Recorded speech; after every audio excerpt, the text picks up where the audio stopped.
Bismillahirrahmanirrahim. Assalamualaikum warahmatullahi wabarakatuh. Alhamdulillahirrabbilalamin. Assalatu wassalamu ala asrofil anbiya'i wal mursalin Sayyidina wa maulana Muhammadin wa ala alihi wa sahbihi ajma'in. Sebelumnya, perkenalkan, nama saya Rahmawati dari Prodi Ilmu Al-Quran dan Tafsir Fakultas Usuluddin Adab dan Humaniora Win Salatiga. Di video ini dibuat guna memenuhi tugas mata kuliah Falsafah Al-Quran dan dosen kampusnya yaitu Bapak Najib Saifullah MAG. Di video ini saya akan menjelaskan tentang kehidupan setelah kematian. Kematian atau mati itu merupakan lawan dari kehidupan atau hidup. Sesuatu yang hidup itu pasti akan mengalami kematian. Hidup itu merupakan suatu perbuatan yang penuh dengan semangat, dan orang yang hidup itu pasti berkembang dan juga bergerak. Sedangkan kematian itu merupakan perpisahan atau keluarnya roh dari tubuh manusia, dari jasad manusia. Namun perpisahan itu hanya sementara, dan yang memiliki kekuasaan memisahkan roh dari jasad manusia itu hanyalah Allah Subhanahu wa Ta'ala melalui perantara malaikat Israel. Dan yang memiliki kekuasaan mengembalikan roh atau menanamkan roh ke dalam jasad ketika pada hari akhir itu juga hanya Allah Subhanahu wa Ta'ala.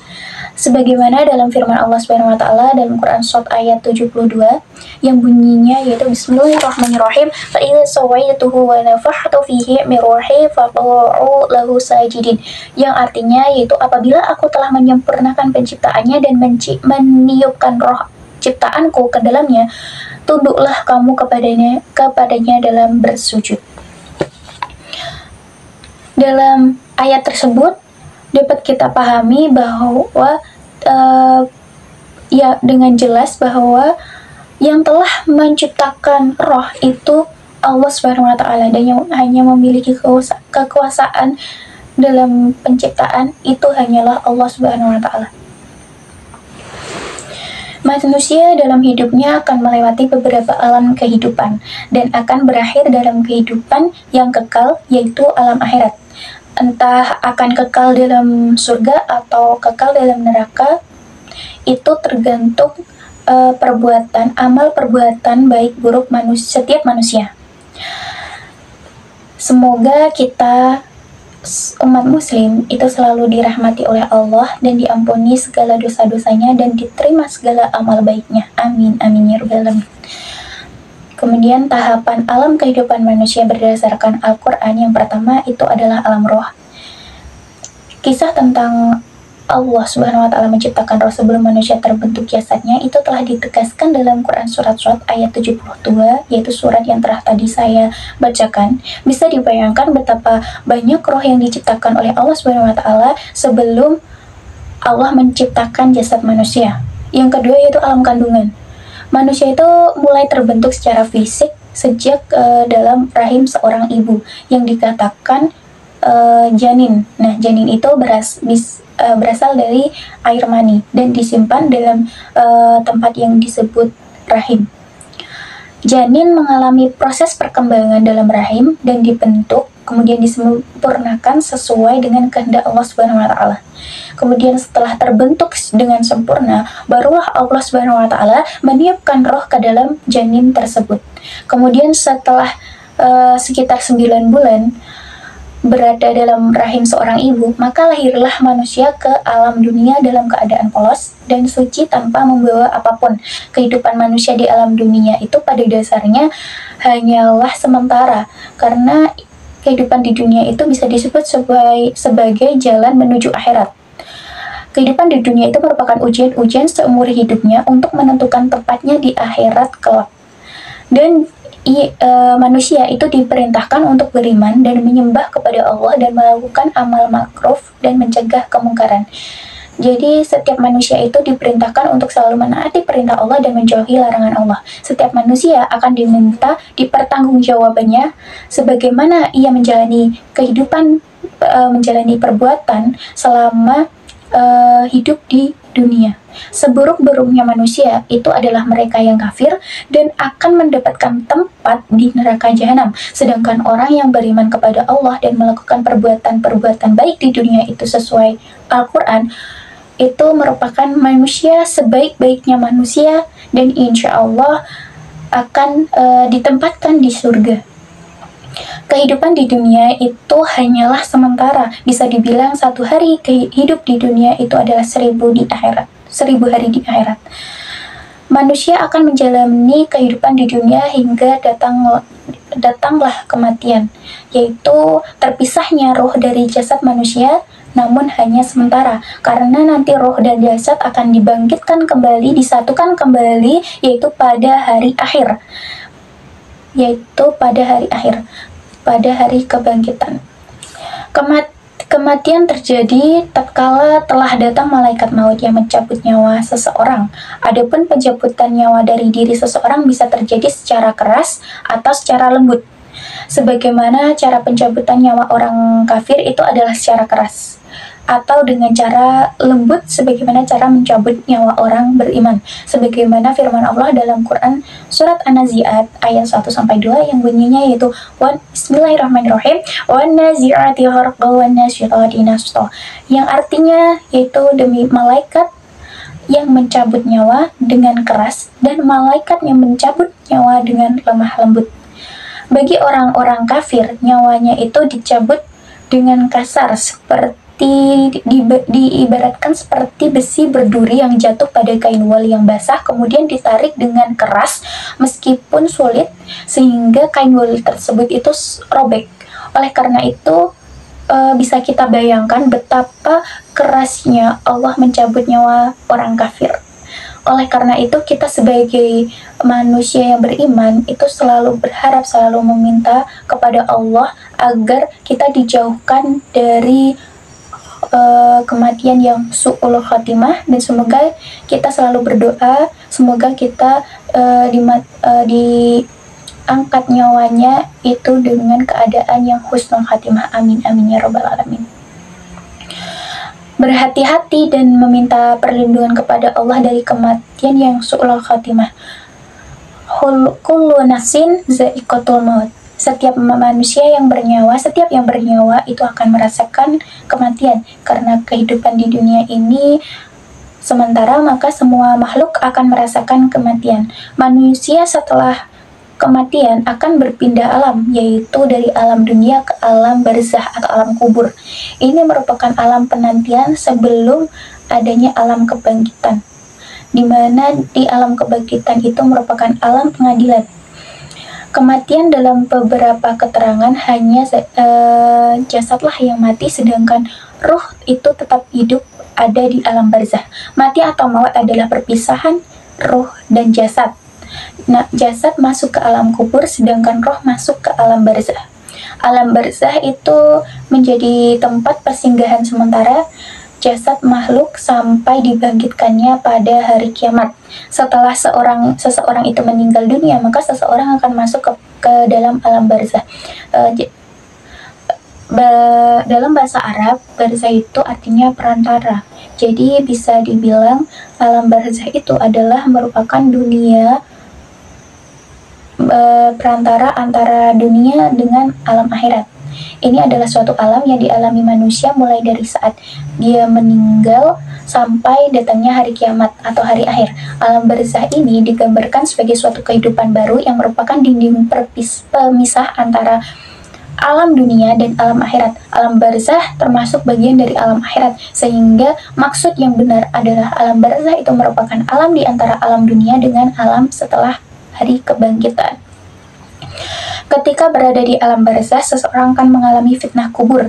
Dari fitnah kubur tersebut, jika seseorang itu selamat dari fitnah kubur, maka dia akan merasakan nikmat kubur. Akan tetapi jika seseorang itu gagal dalam fitnah kubur tersebut, maka dia akan merasakan azab kubur. Yang dimaksud dengan fitnah kubur itu adalah pertanyaan-pertanyaan dari malaikat Munkar dan Nakir. Maka adapun orang mukminin secara umum akan ditanya oleh malaikat Munkar dan Nakir. Adapun pertanyaan tersebut adalah tentang siapa Tuhanmu, apa agamamu, dan siapa nabimu. Dan ketika itu seseorang tidak menjawab pertanyaan tersebut dengan hafalan, melainkan dengan keimanan. Karena jika menjawab pertanyaan tersebut dengan hafalan, maka semua manusia itu pasti akan bisa menjawabnya. Oleh karena itu, hendaknya seseorang yang meminta kepada Allah. Oleh karena itu, kita sebagai manusia selalu meminta kepada Allah agar dimudahkan dalam menjawab pertanyaan malaikat ketika di alam barzah. Kemudian alam akhirat. Kehidupan di alam akhirat itu didahului dengan peristiwa kiamat, di mana malaikat meniupkan sangkakala dan membangunkan para arwah yang sedang tidur dalam alam barzah.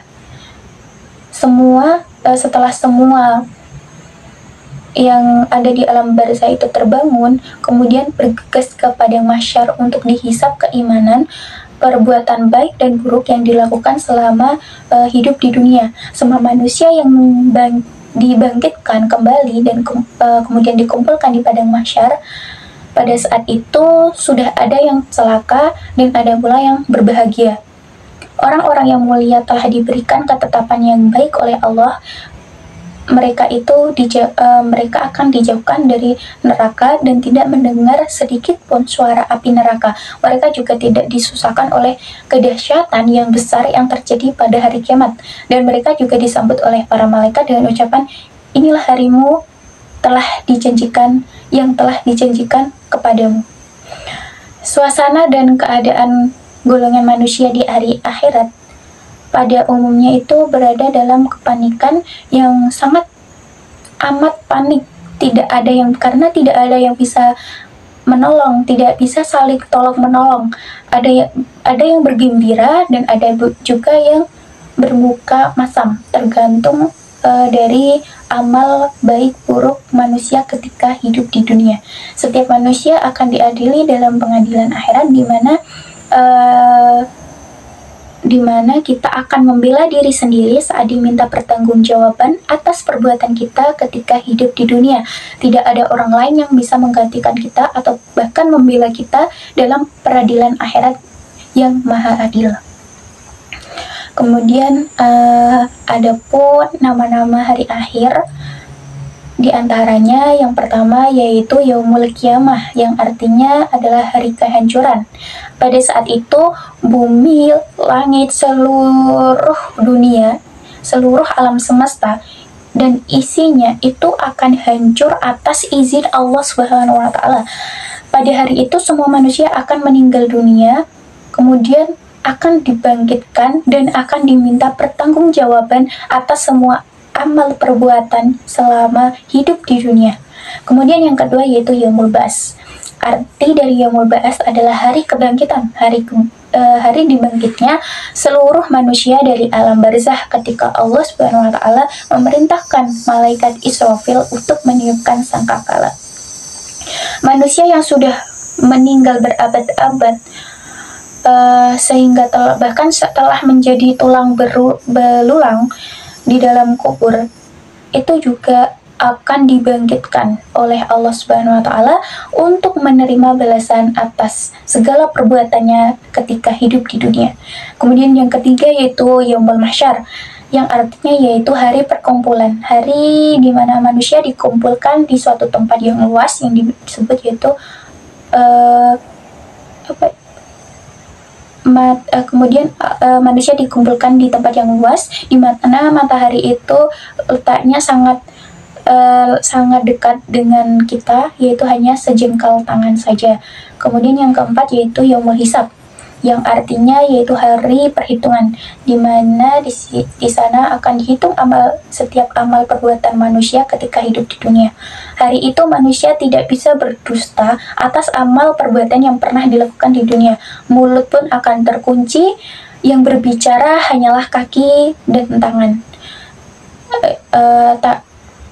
Yang kelima yaitu Yaumul Mizan, yang artinya yaitu hari penimbangan, di mana seluruh perbuatan amal baik buruk manusia itu akan ditimbang oleh Allah Subhanahu wa taala, kemudian akan dimintai pertanggungjawaban di hadapan Allah Subhanahu wa taala. Kemudian manusia akan melewati jembatan Shirathul Mustaqim, kemudian akan mengalami atau bertemu dengan hari pembalasan, di mana Setiap amal perbuatan manusia itu akan menerima balasan dari amal perbuatannya. Perbuatan baik akan mendapatkan balasan baik, dan perbuatan yang buruk akan mendapatkan siksaan.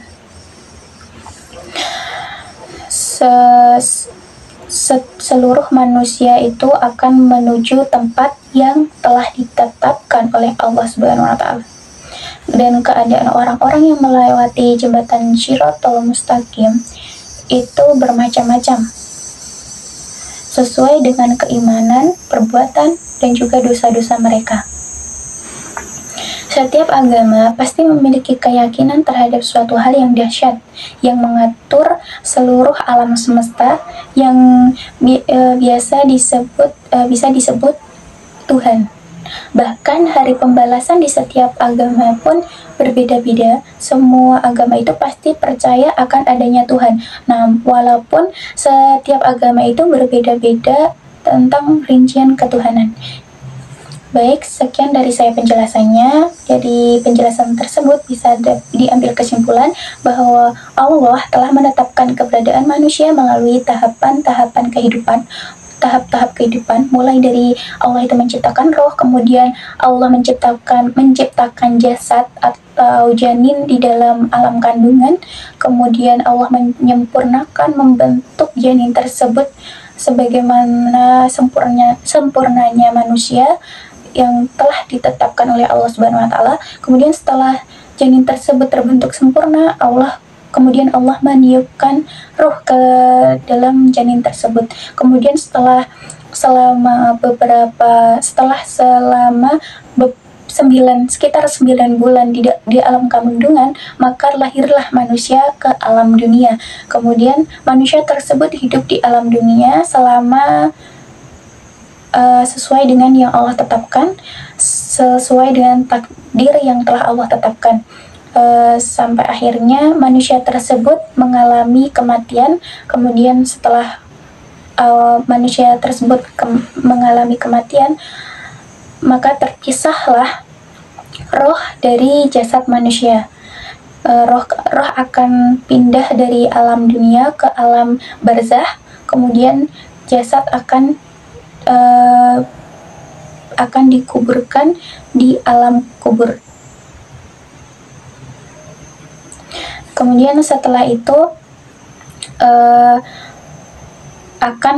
di alam kubur setiap manusia akan diberi pertanyaan oleh malaikat Munkar dan Nakir, dan itu bisa disebut sebagai fitnah kubur. Jadi jika manusia tersebut berhasil menjawab pertanyaan malaikat Munkar dan Nakir dengan benar, maka mereka akan mendapatkan kenikmatan kubur. Kemudian jika mereka salah dalam menjawab pertanyaan, maka mereka akan mendapatkan siksaan kubur. Kemudian setelah datang hari akhir, maka seluruh yang ada di dalam alam barzah itu akan dibangkitkan kembali beserta jasadnya. Maka ruh dan jasad akan disatukan kembali, kemudian dibangkitkan dan dikumpulkan di padang mahsyar. Kemudian di sana mereka akan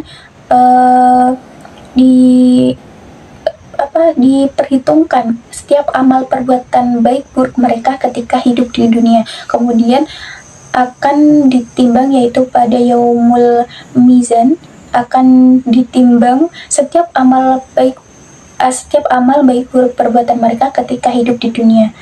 Kemudian datanglah yaumul jaza, yaitu di hari pembalasan. Mereka akan menerima pembalasan terhadap setiap perbuatan baik buruk mereka ketika hidup di dunia. Perbuatan baik akan menerima kebaikan, menerima balasan kebaikan, dan perbuatan buruk akan menerima siksaan. Sekian dari saya. Wassalamualaikum warahmatullahi wabarakatuh.